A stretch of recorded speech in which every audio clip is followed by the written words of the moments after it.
Across the world, Muslims come together during the Eid al-Adha or Salah to honor a legacy, a profound legacy of obedience and sacrifice. Indeed, you're so right. Beyond the festive meals, new clothes, and shared joy lies a story that speaks only of the purest of faith. Yes, it is a story of total obedience to the will of Almighty Allah and the willingness to sacrifice everything. And it will be great to have you join us. We look forward to it as we talk today about the presence of total submission and obedience to Allah. Oh, yes. My name is Thelma Obaze. Welcome. It's Weekend Deal. And today we urge you to be with us as we reach you on the network service of the Nigerian Television Authority, the NTA. We are excited to have you join us. I am Patience Eloyi Abba, and we are also streaming live on YouTube at NTA Live. You know how we'll do now. We'll go to the newsroom to know what is going on, and I do know that Zeret is standing by to take us through. Eid Mubarak, we say here from Weekend Deal on behalf of the entire team. And that's how we have themed our package for today, obedience and sacrifice. And of course, it's related directly to our background feature today that talks about the divine command and call to obedience, exemplifying the life of Prophet Muhammad. From NTA Gombe.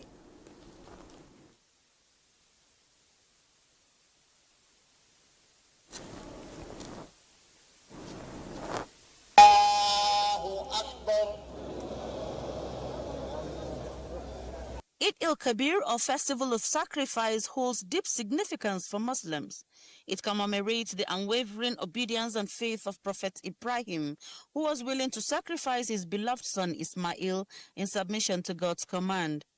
This sacred period serves as a time for Muslims around the world to reflect on the profound values of obedience, sacrifice, and unshakable faith.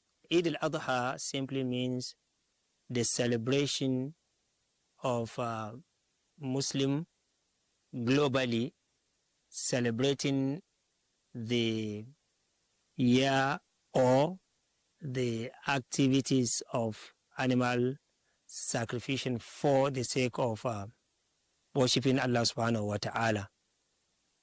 This act originated or has its historical background from the Prophet of Allah, that's Prophet Ibrahim, when the Almighty Allah subhanahu wa ta'ala commanded Prophet Ibrahim, that is Abraham, to slaughter his son Ismail, was the son also surrendered himself to the will of the Almighty Allah that commanded his father to do that.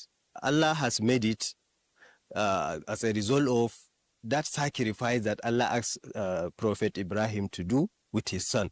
So it is a symbol of unity, symbol of peace, symbol that shows devotion, that it signifies, oneness and unity among Muslims.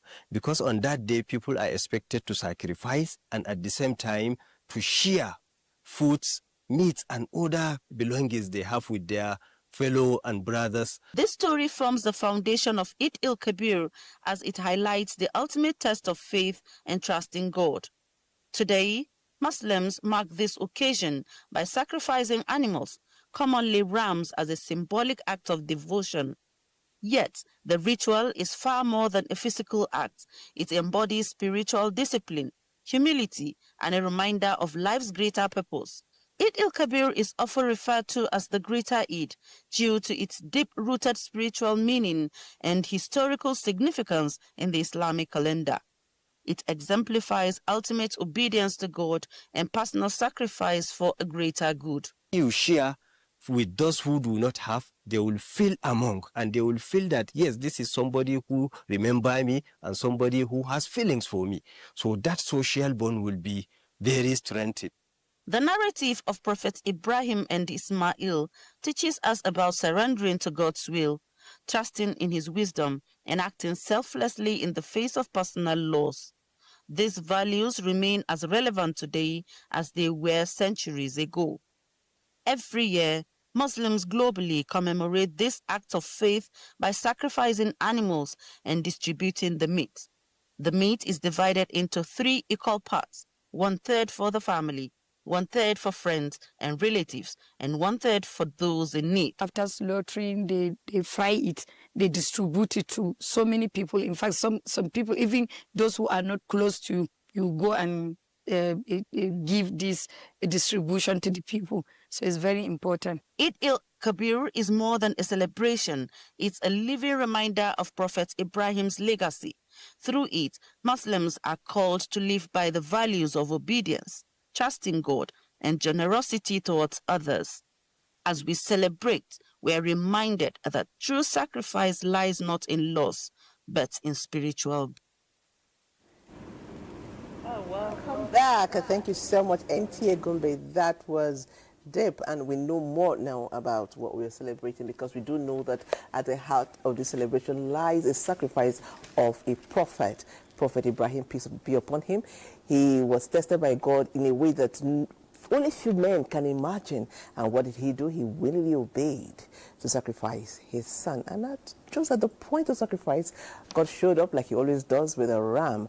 And that is why Muslims all over the world today are celebrating. And let me give you a little insight, not just Muslims, because you see, in Christianity, Abraham, who is Ibrahim, peace be upon him, is the father of faith.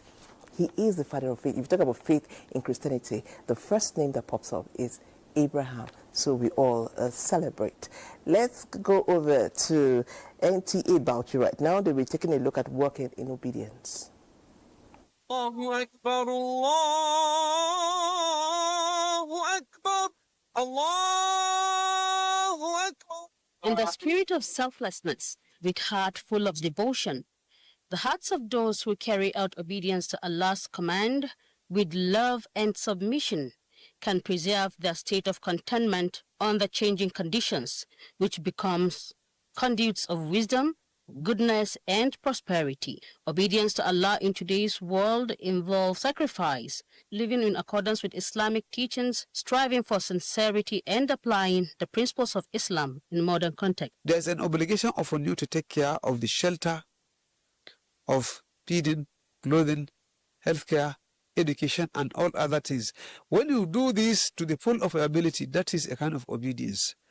But there are other things that you do which are not actually obedience, but are a kind of sacrifice. For instance, Allah said you should pray 5 daily prayers, and you should observe also once in a week the Friday prayer, and 2 Eids, the two festivities, Eid al-Fitr, Eid al-Adha. All these things, they are obligatory upon all Muslims. So when you observe them, that is an obedience. The sacrifices, there are those that are compulsory, and there are those that are just voluntary. For those that are compulsory, is only the Eid al-Adha. Eid al-Adha, anybody who has the ability and the intention must make a sacrifice. So the sacrifice could be for a whole household. One animal can take care of a whole family. But if that person is having enough resources, every member of the family should have one animal. Some of the challenges living in obedience and sacrifice in modern times, like moral and ethical behavior, daily worship and rituals, dressing modestly, and lifestyle, family and social responsibilities. Despite these challenges, many Muslims find strength through community support, continuous learning, and a sincere connection with Allah. Everything that we're doing now requires sacrifice. To wake up in the morning and go to the mosque very early in the morning is sacrifice. To attend to the 5 times daily prayers in congregation is sacrifice. To bring up your kids in a very truthful and honest way and a disciplined way is sacrifice. To marry, to attend to your old parents. So Islam is all about sacrifice. And there is no how one is going to succeed in life generally without sacrifice. Obedience and sacrifice are a long life journey, and striving sincerely even amidst difficulty itself is a form of worship. However, in today's fast-paced and digitally driven world, the values of obedience and sacrifice face significant challenges, especially among the youth. The struggle to balance modern life, religious principles, and obedience to parent, elders, and spiritual leaders is one of the most complex, emotionally taxing challenges faced by youth Muslims nowadays. Many Muslims youth live in a society where individualism and personal freedom are emphasized.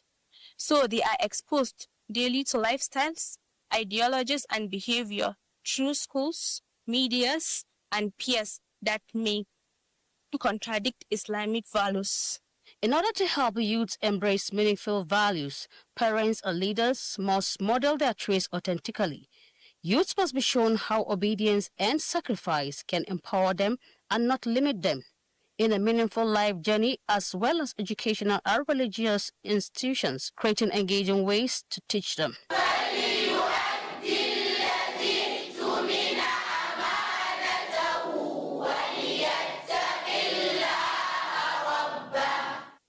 Obedience and sacrifice remain and building purpose and a meaningful life.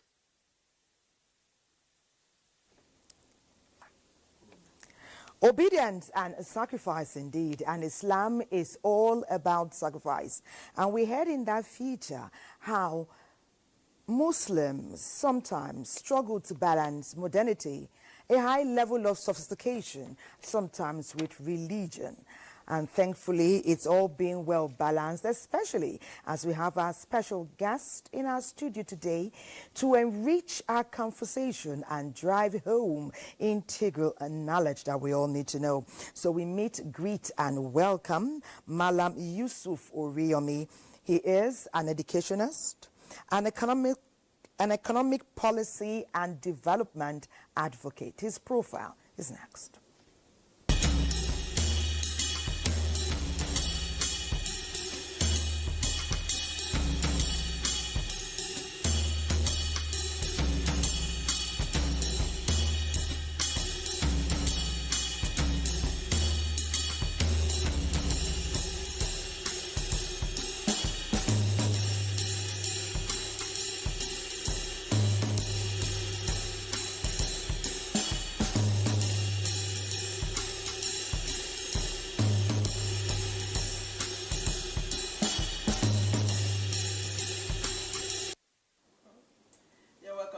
Deal, Malam. Thank you for having me. Okay, so he's not alone. We have another guest here, a very young, beautiful, I want to call her Malama. A man is Malam, a woman is what? But well, she will tell us if she's that. She is Zainab Jibril, a lawyer and a public servant. Let's see her profile.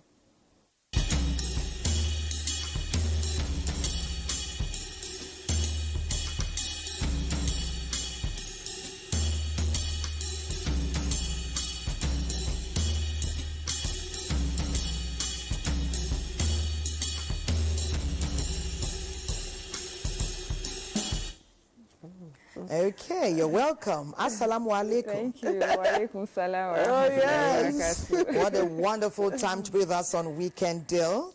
Zainab Jibril. So can we call you Malama, like Patience asked earlier? Or is it Hajia? Hajia is fine. Hajia is fine. Oh, I like that. Okay, Hajia Zainab Jibril. It's great to welcome you to Weekend Deal. A lawyer and a public servant. Amazing. Thank you for joining us today. Thank you. But I will start with Malam Yusuf. Malam Yusuf, our focus today is on obedience and sacrifice. But we do know that that is not all it entails. We're picking those as headline themes, but a lot more is embodied in this period, which must also run through the entire life of every Muslim. Can you encapsulate it briefly for us? Obedience and sacrifice and all else. Okay. Thank you very much. Once again, Eid al-Mubarak. May Allah accept our sacrifices and our celebrations. It's a joyful moment for Nigerians, and in the spirit of the season, we are discussing obedience and sacrifice. Beyond the rituals basically are the slaughtering of animals, going to the Eid, visiting families, exchanging pleasantries, exchanging meats, the merriments. At the bottom of the whole ritual is the obedience and sacrifice, which you alluded to earlier. And that obedience and sacrifice, like the forward referred, dated back to our forefathers, the father of faith, like she said earlier, Abraham. He made a promise to God. And he recalled that, look, I made a promise and I need to fulfill my promise. And of course, that's a very big promise. To give the most precious thing that you have, you know, to God, to sacrifice your most precious possession to God. And he would set out to fulfill it. And God, in his compassion, in his mercy, replaced that big sacrifice. We wanted to test the faith, and it passed. It was successful in demonstrating faith. So beyond the rituals, beyond the merriments, beyond the celebration, is to remind all of us that when we make promise, we must fulfill our promise. That when we make a commitment, we must live to our commitment. And this is at the bottom of everything we discuss in Nigeria today. So if we see things are not working in Nigeria, there's a connection with, do we fulfill our own part of, every citizen have entered into a contract with government and with the society. You have a responsibility towards your own family, you have a responsibility towards your neighbors, you have a responsibility towards your community, you have responsibilities, even though these responsibilities may not be written down, but they are implied responsibilities, which we must, and they are commitments, which we must live up to. And so when we don't live up to them, that's where we start having compromises, and then things are not working the way they should work. Wow. I like how you brought it down to us, even as citizens, because at the bottom of what we want to be as a nation, as a society, is obedience and sacrifice. If you are all able to sacrifice, do what we promise to do as citizens, I mean, the sky is our starting point. Okay, so let me come to my delectable barista, Zainab Jibril. You know, I've just been itching to speak with you. Now, when you look at the whole sacrifice, and if you look at the whole, what we're celebrating today, is at a level of a father sacrificing, willing to sacrifice his own son, you know, until God showed up. As a young girl, what is your role in all this? As a young Muslim girl, what does it mean to you? What does this sacrifice mean to you? And how does it affect you in your own personal life? Thank you. You know, thinking back in retrospect, it all boils down to how you raise a child. Wow. Because even as the Prophet Ibrahim alayhi salam was commanded to sacrifice his son, and then when he told his son said that if that is the will of Allah, surely he will find him as one of the patient ones. Wow. It will only take someone who has imbibed such an understanding of faith in his child to be able to come up with such a revelation, and then the son is saying, oh, my father, if that is what Allah has ordained you to do, then go ahead. So, I mean, sacrifice is not just about what you can do, is about, because we are being taught that charity begins at home. Yes. So the family is the first and foremost the unit of the community. If the family is straight, if the father is okay, the mother is also upright, the children will eventually be. So you have a lot of work to do. And for me, I mean, we all go through a lot in life. So at some point, you are going to have to make sacrifice, compromises, and all of that. During these first 9 days of Zulhijjah, just before yesterday, we are being told that it is good to fast and do other acts of worship because they are the best days of the year. You sacrifice your sleep because you want to pray at night. You sacrifice your food because you want to fast out of consciousness, out of the fear of Allah. And even in the Quran, Allah subhanahu wa ta'ala said that he is not in need of the blood of the animal that we have shed. Rather, it is the consciousness that you have of him. That's amazing. So it is not just about slaughtering ram, and even when you slaughter the ram, there is a proportion as to how you're supposed to share it. 1/3 belongs to you and your family. 1/3 belongs to the poor and the needy, that you know that they did not sacrifice ram. And then the other 1/3 belongs to guests, because obviously you have guests. So it has also taught us that you should sacrifice what is more beloved to you, to let go of things that are so dear to you, because other people are also in need. So This is sharing true. is an integral part Yes. of the celebration, celebration. yes. You know, talking about the embodiment, you know, I've heard you say something about what we go through. You've talked about the 9 days fasting. In one of our feature, like you rightly called it, the foreword. Those packages are the headbangers of our conversation, and they have given deep insight into our directions. We've also talked about the testing of Ibrahim's faith. And we know with modernity, and like I said earlier, a high level of sophistication in several continents of the world, we are still practicing our various religions. And Islam, for example, talking about it today, what would you say are the things that test the faith of some religious, especially those who are practicing Islam? And how can they overcome? Because we're specializing today on obedience and sacrifice. But we do know, we're bringing it to the fore because we know that sometimes there may be challenges that seem more challenging to surmount. But it is possible to surmount. Some have. Perhaps those who may be facing mitigating challenges at this time, the things that test their faith, what ought they to do? Okay. So that they be in good stead with Allah. Okay. In the modern times, there are many things that test faith.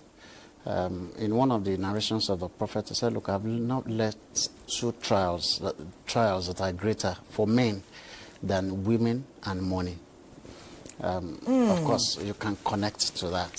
For men, women is a major trial, and money for the entire humanity is, somebody will kill his own father or his own mother just for money. Those are trials. Now, to bring it to modern times, you look at what are the things we find around us: technology, social media, phones. That is the closest to all of us, and we know what is right and we know what is wrong. I mean, it's part of the upbringing. You hear it in school, you hear it at home. Don't do this, don't do that, and over time, individuals know their responsibilities. The father knows his responsibility. The husband knows his responsibility. The wife knows his responsibility. Her responsibilities. And we all know our responsibilities. And then to keep up to our responsibilities is a big challenge. And it's not even more challenging in these modern times, where with a phone, you can be looking at things you should not look at. Pornography is a major, for those of us in education. Pornography, childhood pornography is a major challenge now, because nowadays you see parents giving 3-year-old, 2-year-olds, 4-year-olds, even 6-year-olds. Children access to phones. Not just access to phones, but access to internet, where there's no restriction to the content they can access. And for Muslims, Allah says you're going to be questioned about your eyes, about your hands, and about different parts of your body. So what did you use your eyes to look at? So if you use your eyes to disobey Allah through the contents that you watch on your phone, through the things you say on your phone. If you check the data, many marriages have crashed today because of phones. Women go through their husbands' phones, and then there are discoveries, mountains of discoveries. And sometimes husbands go through their wives' phones, and there are mountains of discoveries. And it's a major, major, major challenge. So the obedience that Allah is using, this sacrifice that Ibrahim, our forefather made, is to say, come, not only must you commit, not only must you obey Allah in the open, but you must obey Allah in the secret as well. Because there's no way you disobey Allah in the secret that you will not disobey Allah in the open. There's a connection between that. So you obey Allah in the secret and you obey Allah in the open. And you cannot obey Allah if you don't sacrifice. You know, the things that Allah have called you to do are things that require sacrifice because they are not easy. One of the forwards said to pray 5 times a day in congregation in the mosque. It's not easy because there's Champions League football to watch, you know. There's so many things to distract you. There's work, you know. And so it requires a lot of sacrifice, a lot of self-denial for you to be a true obedient servant of Allah. I think sacrifice also sharpen our discipline trait. If you're going to carry out sacrifice, it helps you to be disciplined, and it remains sacrifice and discipline. It remains the pillar and the core of not just religion but our society. Oh well, this is Hajia Peshenatu taking us on the break. I thought I should remind you of the name. I'm sure a lot of you have forgotten that name. Hajia Peshenatu. We are going on a break. When we come back, our conversation continues. Don't go away.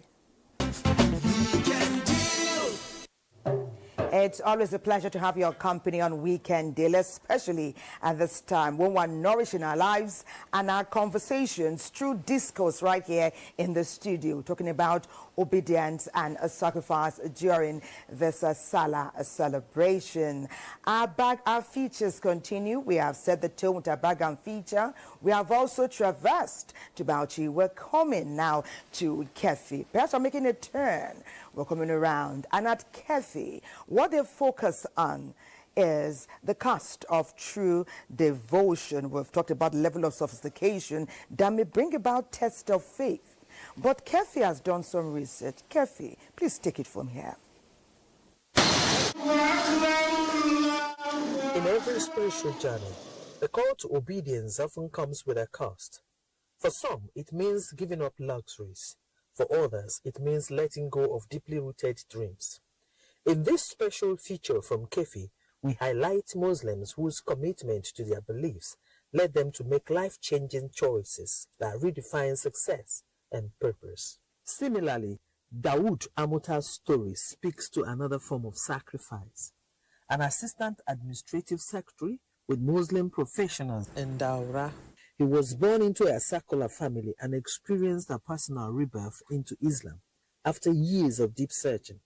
In choosing this new path, he had to let go of secular friendships, his marriage, and familiar routines. My biggest challenges started from my home. I got married when I was still a Christian before I reverted. I married a Christian also. You know, when I came to Islam, immediately I let her know about it. She's a Christian and now I am a Muslim. So it's not very easy. She was very, very, very unhappy. She continued to disturb and even took me to many places, to police stations, SS, and women lawyers, NAPTIP. So I went around. Even when I want to say my prayer, she will come and kick everything out. I bring my children together to teach them Islam. She will push them out. You know, we tried to resolve it, but it was not possible. I had to divorce because of that. Obedience and sacrifice may often lead to what is eternal. For these individuals, giving up worldly comfort was not a loss, but a spiritual elevation. Their journeys remind us that true devotion often comes at a price, but with it comes peace.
Interesting. I love that. That's Like we know, you know how we celebrate Thelma. We always have this ambience with all our celebration, and of course, they did an amazing work. Nice one. Yes. Okay, so now our conversation continues, and then we want to, I'm going to be asking this question to Barrister. Do you think that the tenets of the religion Islam, and given all that we are learning today, like somebody wrote to us, somebody said, let me quickly take, they said, I like the clear and detailed information about Islamic sacrifice and obedience. It's so good to have this knowledge. Good morning. Let us know where you're reaching us from. Are you a Muslim? Are you a Christian? Let's know all this. It makes our conversation even way richer. So I was saying that given all these tenets that Almighty Allah has given, and so we should live by, do you think these days, young people are going by these tenets? Everybody wants to, want quick money, right? We want the soft life. We want to live well. Do you think we are still carrying on these tenets, especially as young Muslim boys and girls, or men and women? All of that can be achieved, of course, with hard work, more importantly, patience. Because, like they say, Rome wasn't built in a day. You cannot just wake up one morning and expect that you just be wealthy. Yeah. You have to put in the hard work. Yes, true. You have to be resilient, because so many things will happen on the way. And Allah has promised us that He will not burden us beyond what we can be. Pray. If it's meant to happen, it will happen. Don't rush things. Let the process happen the way it is supposed to be. Everybody wants to be rich. Even myself. I want to have money. Why not? Why not? I want to live a soft life. I want to be taken care of. I don't want to have to bother about anything. Yes, Hajia. That's the point. But then that doesn't mean I should go against what Allah has dictated. Exactly. It doesn't mean I should do something that is against my principle as a Muslim. As a Muslim, you should allow the Sharia, Islam, to be your guiding principle. Prophet Luqman, alayhi salam, he admonished his son. He said he should be conscious of Allah, he should be obedient, and all of those things. They are in the Quran. So if you can imbibe all of this in your child, like they say, catch them young. Yeah. Their heart, their mind, it's so innocent. Whatever it is that you build in it, it will get nurtured as time goes on. Something happened in Ilorin, the capital of Kwara State, recently, about a young man who dismembered a girl that came to visit and all of that. It all boils down to upbringing. And sometimes, to be honest, the parents actually even try their best. But then you find out that at the end of the day, these kids, they just go about doing whatever it is. That is why peer influence, peer pressure is very important. You have to know who your kids work with. You have to know their friends. When I was in secondary school, I went to a boarding house. My mom, before we go to school, she would make sure that she inscribes our initials on all our personal belongings and all of that. She would not expect that you come back from school and you bring something that doesn't belong to you. You are in trouble. Indeed. You are in trouble. Indeed. Right. Absolutely. Indeed. But how many parents can actually go through that stress to do that these days? Everybody is busy. Indeed. You find out that they are under the care of the house help, they are under the care of a nanny. And so a lot of atrocities are being committed, even without the knowledge of the parents. Indeed. So we need to do more as an individual. We need to do more as parents. We really need to be vigilant. It's not enough that you go out to work for them, to provide for them. At the end of the day, if these children don't turn out well, you also will not have peace. Indeed. It also alludes to the sacrifice we're talking about. Yes. It's not enough to provide for your children, pay their fees, ensure they eat. Parenting entails much more. So that sacrifice, much more than that. So you have after to you make have the sacrifice for money, sacrifice for their upbringing, it's key. And we've also learned that children, more than what we say, they embody what we do. So we must be in the doing position as well. We must be actionable to the extent that our children can copy us in a good way. So we should be doing good things. Because at the end of the day, I always say everybody will be questioned. The Prophet ﷺ has told us that everybody is a shepherd. A man is a shepherd and he's going to be questioned about his family, his wife and his kids, how he brought them up. In fact, you're even going to be questioned about your wealth, how you acquired it, how you spent it. You're going to be questioned. how you spent it. So it is not enough for you to just have the money and then just squander it. You're not allowed to be wasteful. So good a thing you have brought that to the table, talking about wealth. We know we have something we call sadaka, amongst other things. There are different names for gift given. And you talked about portion and sharing. So tell us about that, Malam Yusuf. You know, who gives, who receives? Because we know that oftentimes when we say give, people are of the notion that you need to be wealthy to give. But do the wealthy also receive? And do they receive only from equally wealthy people? What is their position in Islam? Beautiful. Thank you very much for that question. But before going into that, I want to call our attention to something, that there's a need for a complete reset. As a society, there's a need for us to have this conversation about what is a rush for? What is a craze all about? I've never seen a billionaire driving in 2 cars at a time. It's only 1 car. The rest will just be convoy. You cannot sleep on 2 beds at a time. You can only, even on a sofa like this, you can only occupy, the worst is to sit at the center of it. And so, and as you grow, the moment you get to age 40, they start telling you, don't eat this, don't eat that, don't eat that. So what is a craze about this? I want to acquire this, I want to acquire, what is it? What is it about? So I think there's a need for the society to start having those conversations, to start talking about it. Because if you understand that there's little for you, you don't actually need much. I think the greed, you know, to accumulate, to acquire more. The greed to cheat the next person. The greed to say me, the selfishness, you know, and that will lead to the selflessness that this season is all about.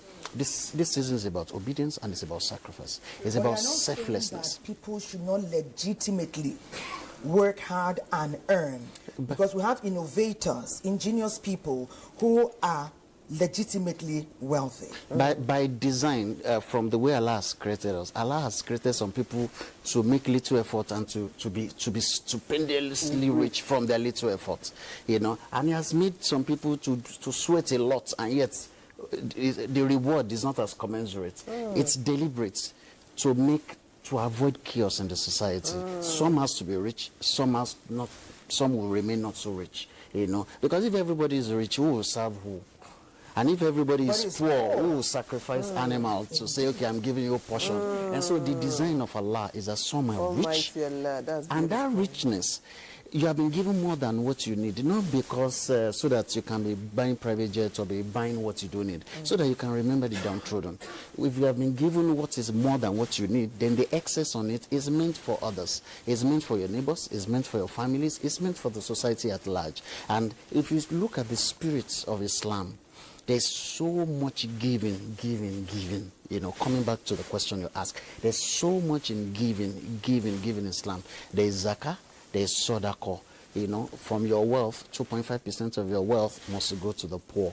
And then when we are describing the poor here now, not the people that are dependent on you. So you can't take 2.5% and spend it on your wife and say, I've given zakat. No, no, it has to go to people that are not dependent on you. And then there's sadaqah. She said earlier, even the sacrificial ram must be divided into 3 portions to give to the poor. So we're in the season, the Eid Adha. One of the teachings in it is to give others, you know, especially the less privileged. So can you give to a rich person? Yes. In fact, nowadays, one of the things I tell people is that I think the rich, they are happier when somebody gives them things, you know, because they are used to people asking them every time. And so it is an opportunity to say, if you have a member of your family who happens to be rich, who happens to be the one that everybody is always, once in a while, even if it's just 1,000 naira recharge card, send it to his phone and send him text that, sir, I sent 1,000 naira recharge card to your phone. And you'll be amazed how happy you will have made him, you know. So giving is not only from the rich to the poor, but the poor too, because if you cannot give when you have little, you will not be able to give when you have more. Like I would always say, giving is, giving is a mindset. It's something you have. It's a culture. So, I mean, some people might, like you said, you can be very rich and can't give, and you can be poor and learn to give. is like Christianity will say there's a grace in giving. You have the grace of being able to give. Please give. Okay, so questions are coming. Somebody said, is it good to slaughter a goat in Eid Kabir? I want both of you to react to that. Is it good to... Yes. Somebody just sent us a message. Yes, you can. Oh, you can? Yes, you can. Can we, Malam? There are criteria. Okay, please talk about the criteria. For the kind of animal that you can slaughter for Eid al-Kabir. You can slaughter ram, you can slaughter cow. However, there are prescriptions: the health of the animal, the age of the animal. So if it is a cow, the number of people that can slaughter one cow. While for the animal too, so there are prescriptions. You cannot slaughter diseased animal, or or a defective animal, or a blind animal. You cannot, Allah is pure, and He will only accept what is pure. That's nice. Somebody says, this is wishing all Muslim brothers and sisters the joyous Eid Mubarak. May this celebration renew our spirit of faith, compassion, and unity as a people of this great nation. Eki from Lugbe. Amen. That's a very beautiful prayer. Thank you so much. Somebody say, Malam, why? Oh, talking about you. If you were near me, I would have received my own share of the meat, which is meant for the poor. This is from Yola. You didn't tell us your name, so I will just send it to you. Eh? Tell us your name each time you reach us. You DHL it, right? And interestingly, Haji and Malam have assured us that the meat is at the car park, and they're bringing it in even as well after the program. Yes, we will all be privy. Yes. And good thing these our tongues have not tasted, so you have to be the first. Okay. Oh, okay. We want to reach our conversation. Yeah, let me just finish this message. It said, okay, music band, get ready. But let patients take this message. Assalamu alaikum, our presenters dressed like Muslim. I love it. Okay, thank you, Ma Jubri from Gwagwalada. Jubri, thank you. Thank you, Jubri. We are one. So, Yahya Music Band, take it away. Take it away.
Allah.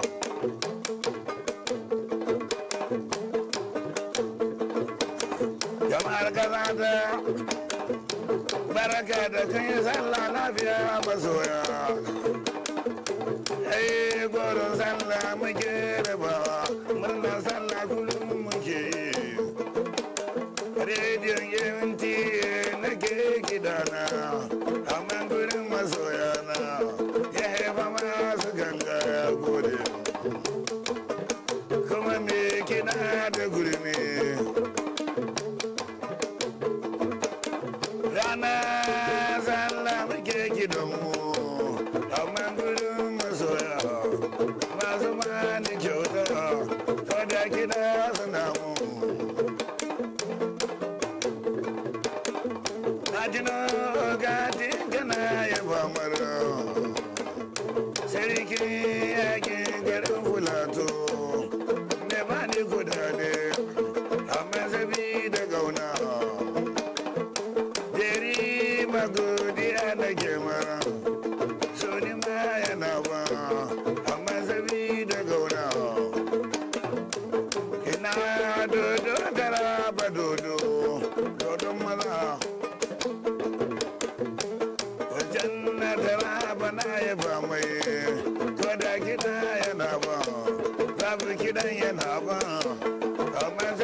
da gauna ina bayari mani masoyi na musa yari mai ma yana biya na amma sabi da gauna na gode kuma dadin zama masoyi hadi birkila bulado soja zama godiya da ke kasintiya da nana da takalmin gula hadawara bala kanan dawo ya ba mai amma sabi da gauna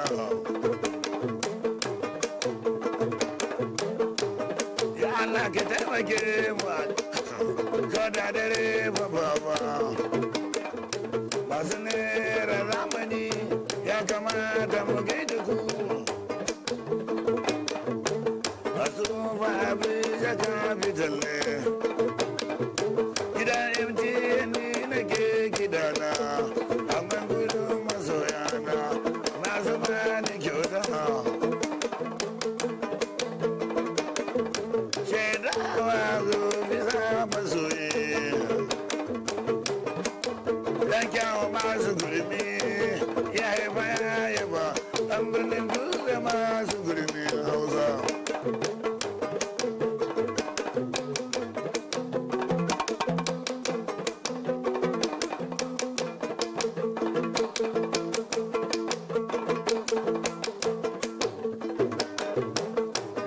ai dadin gani masoyina gurmi ya da hankali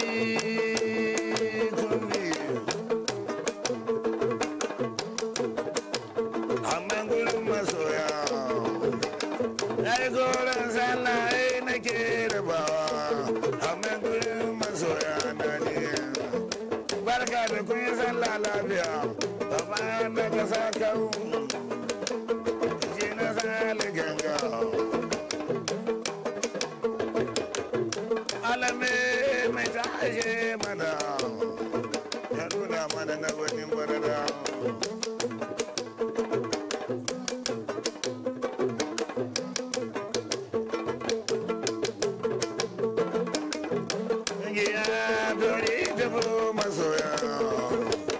gidan rediyon NTA nake gidana amma gudun masoya na zama da kyauta Allah taimake mu kafin wani lokacin mu kokan mutuwa ta zo ta kokan tsofa ya kama ai komai da lokacinsa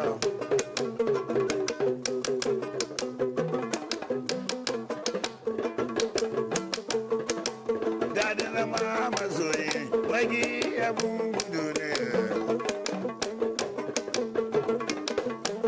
idan ruwa ba ce sai korawa na gure na garba yaya gura sallah yake rubawa amma gudun masoya na ashe mai sa kake kula ka har ma ya baka kyauta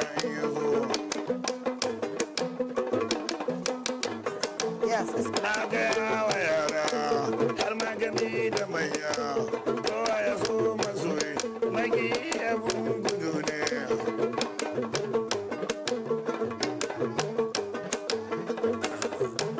mana shagali muna buga. Thank you, Yahaya Music Band. Thank you so much. Wow.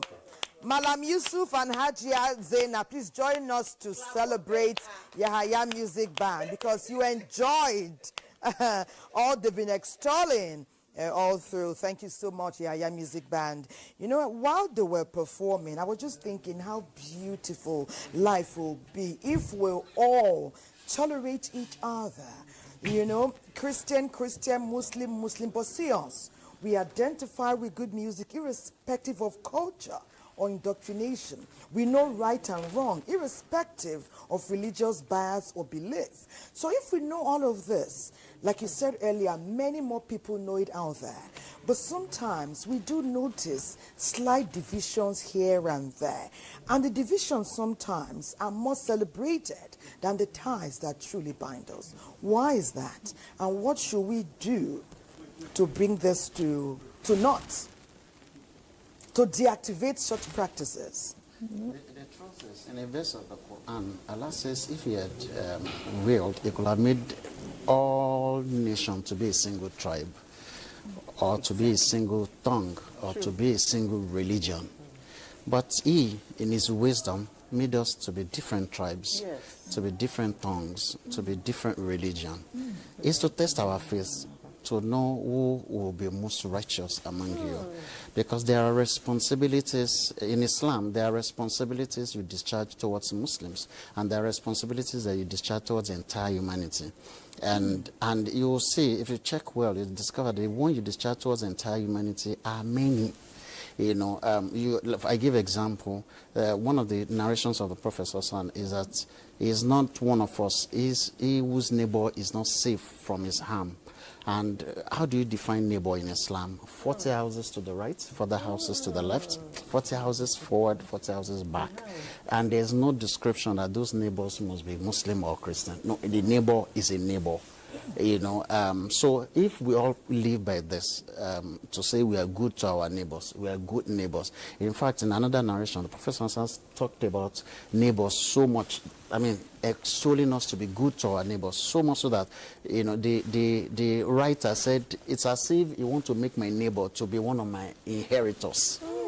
You know, so because that is to emphasize the extent which Islam says you should be good to your neighbor. So just let's do a count: 40 to the right, 40 to the front, 40 here, 40 to the back. That's about 160 houses that you have a responsibility to be good towards. If you cook soup, you know, and you feel your neighbor will need some hard water to it so that that soup can get to your neighbor, you know. So yes, they have rights over you, rights, and it's all part of the obedience and sacrifice we have been talking about. So when we talk about obedience, we're not just talking only about the rituals. Like I said earlier, it must go deeper. It must reflect in our character.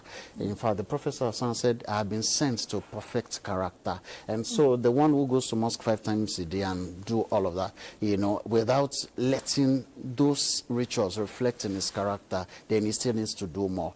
But from my own observation, from what I've seen in our society, what you see, these divisions you're talking about are usually not perpetuated by the educated or the learned. It's usually perpetuated by the crowd, the followers. You know, there are these popular stories of somebody who, during a crisis, will meet you and say, are you Muslim? And you say, yes, I'm a Muslim. Okay, recite Fatiha.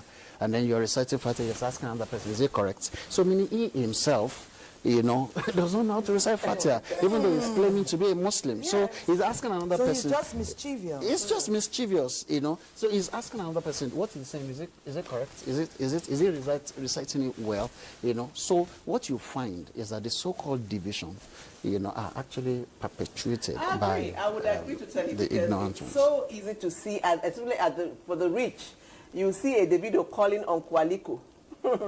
It's his godfather. That's what I'm saying. And then you see Dangote student saying Okote Dollar, and then you are like, okay, at that level, all of a sudden it doesn't matter whether they are Christians or Muslims, they are each other's uncles and aunties. But when we go down, that's where we have a whole lot of work to do. And I thank God that on Weekend Deal, we are saying we are one. Somebody, let me read one or two messages before we take Shuaga's amazing contribution to our conversation. He says, good morning, brothers and sisters. I am Abdurazak from Gogolada. Happy Salah to you all. Please tell my brother in white Agbada, that I love his cap. Okay. And he says, are you Igbira? That is the next question, okay? He wants to know where you're from. Islam makes life simple if we can follow the rules. Why do we acquire too much wealth without sharing? Vanity upon vanity. You didn't tell us where you're reaching us from. Okay, it is good for Muslim. Okay, is it okay? Is it good for a Muslim to kill a ram and eat it with only his family? But we've been talking about this. They've been following us. our Hajia told us the sharing formula. Malamia Todo has repeatedly said it, so I mean we should share. Islam is all about sharing with your loved ones. And now Shuaga did an amazing contribution to our show. He's looking at the lessons we learned from Prophet Ibrahim, peace be upon him. Take it away.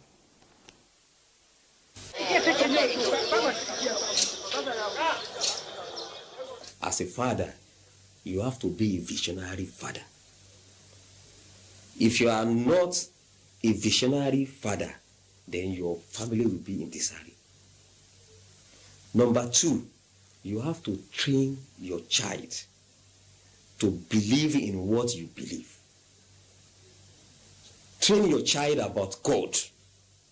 Train him about his Lord, about his Creator. And train him about worship, because this is the first thing human being needs. Not money. Today we have exchanged them. And that was why the boy could say, do what Allah has commanded you. Number three is that when you want to marry a woman, marry because of faith. Marry because of character. Don't marry because of beauty. If our wives do not go with us, we cannot achieve. So wives, believe in your husband. Husband, be visionary. Patience. It pays. Today, many people are in hurry to make money. They are in hurry to make fame. They are in hurry to get to position. Because Allah subhanahu wa ta'ala said, وَلَنَبُلُوَنَّكُمْ بِشَيْءٍ مِنَ الْخَوْفِ وَالْجُوعِ وَنَقْصٍ مِنَ الْأَمْوَالِ وَالْأَنفُسِ وَالثَّمَرَاتِ وَبَشِّرِ الصَّابِرِينَ. Allah has made it plainly. He didn't hide. He said, I will test you. Prepare patience for yourself.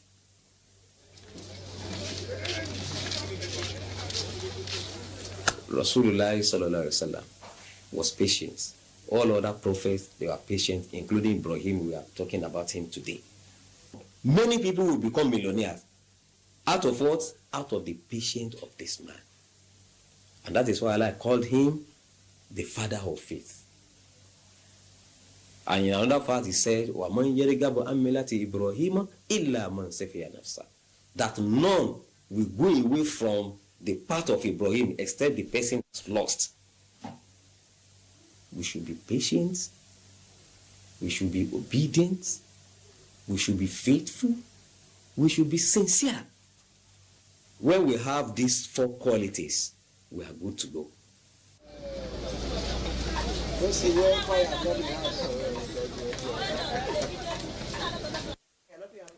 Okay, many thanks, Shuaga. Our reliable producer every time was celebrating, Salah and other parts of the year.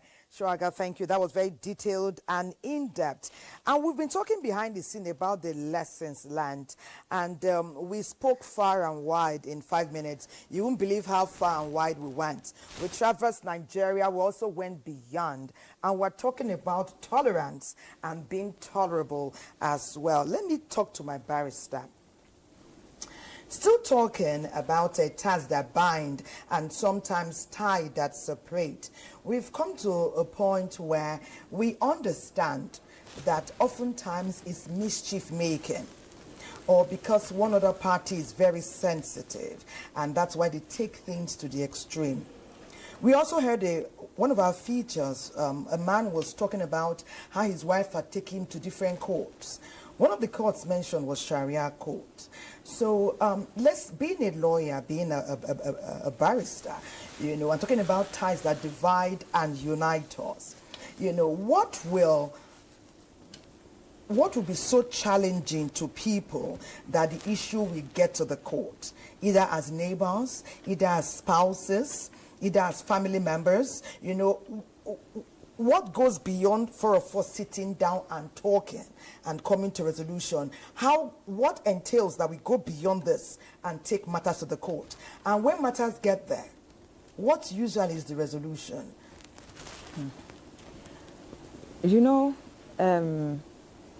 Even, let me start from the family as a unit. When a husband and wife, in Islam has said it is forbidden for a Muslim woman to marry a non-Muslim. It is not because of anything. It is because they know that the husband is the head of the family. And she has to follow the husband. Exactly. She has to be obedient. She has to be dutiful. Allah has said in the Quran that Ati Allah wa ati Rasul wa ulul amri minkum. You should obey Allah and His Prophet and those who have authorities over you. You should follow them so long as they did not tell you not to follow what Allah has said and what the Prophet has said. So a Muslim woman getting married to a non-Muslim is going to be a very complicated issue because she will not be able to practice Islam the way she's expected to. She will not be able to do the things that is expected of her as a Muslim. It is easy, it is allowed for a Muslim man to marry a non-Muslim woman because it is in hope that he will be able to convince her to accept the religion. There is no being the head of the family, of course, and then it is also so in that it is also so because the children should also follow the religion of Islam. So in a situation where there is a division, even as Muslim couple, the Quran said if they want to separate, you should invite 2 people from her family, 2 people from his family for reconciliation. If the 2 parties so wish. But if they do not, it is best everybody goes their separate ways. Now, you now find out that people go to court when the husband, in the case of separation, has refused to take up responsibilities for the children that he has with the wife. Because despite being divorced, you still have to be responsible for their education, you still have to be responsible for their feeding, you still have to be responsible for their shelter. And just their the children, not the wife. Yes, just the children. I mean, of course, there is no how you provide accommodation for the children, and the wife also not living. It is a bonus for her. Nobody is saying that, oh, you have to divorce her, but if that is what you so wish, no problem. So it has been legislated just so that things will go in peace. Yeah. And it is also because, in divorce, when they always say when 2 elephants fight, the grass suffers. That suffer. It is the children that will suffer. They were not begged to be born into this world, but you have brought them. So you have to be responsible for them. But you find out that so many people will just go their separate ways. The husband will just neglect responsibility. You now find the children everywhere in the streets. They turn out to be something else because becoming a menace to society. Because the mother is unable to be responsible for them. Adequately provide for them. Sometimes you find out that she's not even working. She was a full housewife. How do you want her to cope? Hi. All right, keep doing the right thing. We'll have an emergency here, and I call this an emergency. Malam, this is for you. It's a message. The person, I can imagine me, I'm being dramatic. I can imagine him sitting on a table with meat before him, and this is the question. Listen, it's an emergency. I'm not laughing, I'm serious. I'm very serious. Yes, we'll take the break, but it's an emergency, director. He says, this message is for Malam. As a non-Muslim, can I eat the salam meat before me? Let me know before I dive in. Newton from Sapele, can he eat? Hi, emergency song. If there's Newton, fire on. If there's cold water and garib, you say I had it, Are you ready? We go on a break. We go not safe. As you're eating your meat, Newton from Sapele, enjoy. We'll go on a break right now. Emergency solved.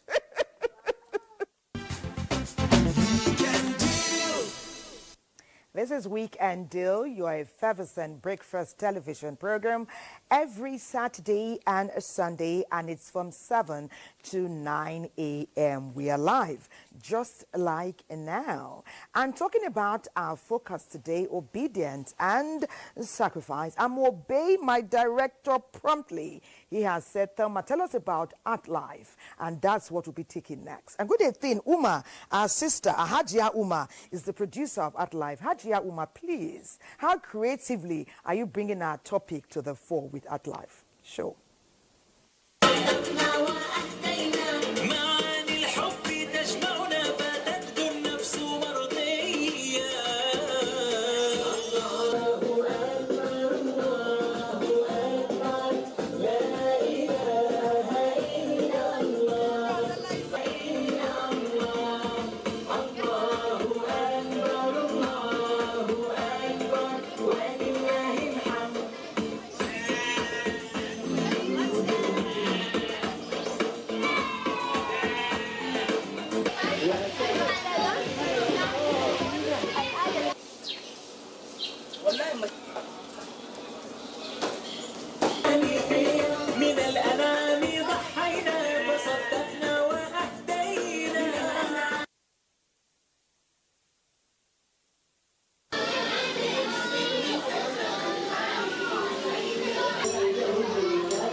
they don't know what Eid al-Adha is about, why we are slaughter the ram.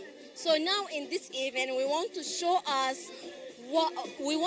them why we are slaughtering the ram. So we have the qissa, what's meaning qissa? Story for Prophet Ibrahim alayhi salam.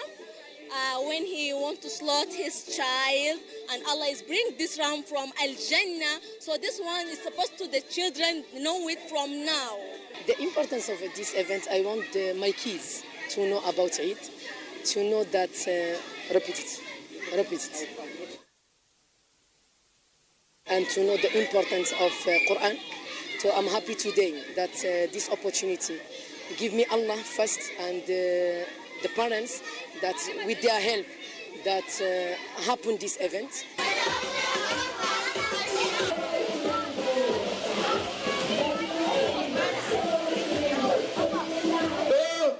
3, 8 Mubarak! 8 Mubarak! And the director keeps saying, patients coming to you, I'm watching. If I can't eat it here, won't I watch and at least I don't understand. This is now, Director Francis, coming to you. Please don't come to me right now. Anyways, that was beautiful, Umar. I mean, you got us all licking our tongues. Okay, there's a message here, and I think it's important. It says, Salam alaikum, dear presenters. Please, I want to ask a question. If a person is not able to make a sacrifice due to economic situation, is it a problem? Can you quickly respond to that?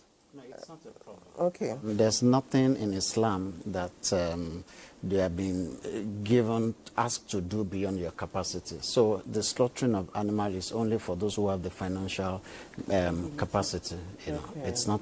So if you don't have money, if you don't okay. have, yes, you just have the intention that, oh, if I have the money, I will have done it, and then you'll be rewarded for it as if you have done it. Islam is so easy and Yes, simple. I it must is. say that. I Yes, must it have is. to say that. Yes. So once your intention is right, Yes. Almighty Allah, You still will get the honor it. reward, you know, if you have the intention, you know, even though you've not done it in real life. Okay. Indeed, it's good. You know, like you earlier alluded, how we practice our faith and our religion completely exemplifies the kind of life that we'll live. Yes. And you've talked about life beyond the celebration.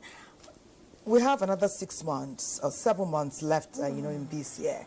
How are we now, even as Muslims, supposed to live out the rest of the year after Eid al-Kabir? Yes, as Muslims. What ought we to do? Yes, as Muslims, you see our lives have been designed by Allah through the various acts of ibadah that we live through. Daily, a Muslim is supposed to pray 5 times a day and not combine the prayers, but pray them at the appointed time for the male in the mosque with the Jama'ah. That is a responsibility of Muslims. And the similitude of that is like someone who is dirty and has the opportunity to go into the river to swim.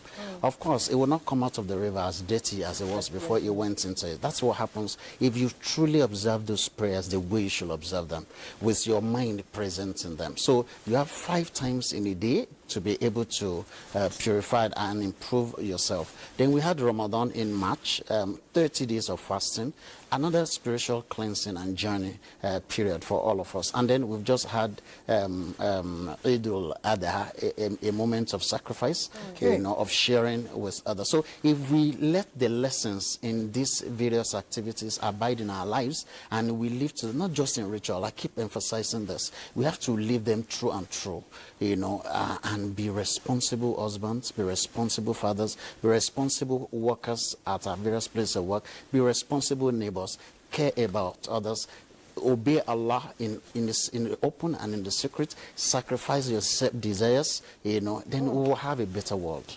Indeed. We can keep going on and You on. live every day as if it's your last. Oh, you live every day as if it is your last. And that way you will see yourself walking on the straight and the narrow.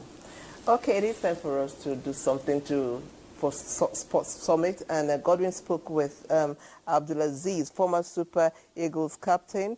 And then Their conversation was really, really, really exciting. Let's see it. Godwin, take it away.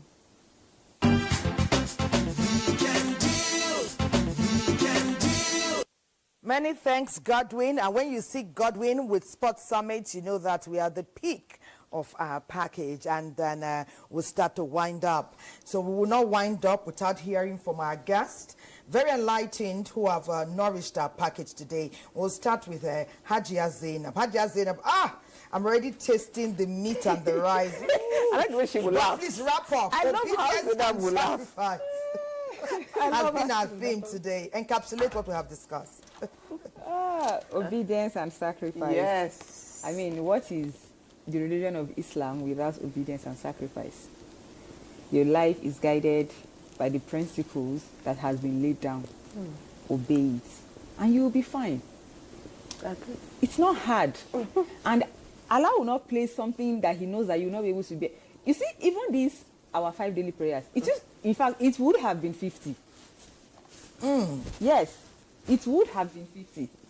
50? Yes. 50? Yes. Okay. It would have been 50. When the Prophet received the instruction of prayer, it was 50. And then he kept on going back and forth. When he made the journey to Allah, that was when he gave him the prayer. It came as 50. Okay. But then he kept on going and coming back. It's a long story. Okay. He kept on going and coming back until he got to 5. And then even that 5, we still get the reward of 50. Wow. Okay, nice. We say final words, we are bringing a whole new conversation. And sacrifice. Okay, let's hear from Malam Yusuf. We're winding up the show today. To Nigerians, I want to say that thank you for listening and watching. Let us celebrate in modesty. Let us celebrate in the consciousness of Allah, and let us celebrate with compassion. Let us remember that we are not all, the fingers are not equal, that there are people that are not as privileged as you are. So it's not only today you should share your meat with them. Remember them for the rest of the year and for the rest of it should be a habit. It should be a way of life, you know, to always give to others who are not as privileged as you are. That is a sacrifice. Thank you so much, Malam. Thank you, Hajia. Aya. Yahaya Band. The Yahaya Music Band. I think we can on mic.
Takarawa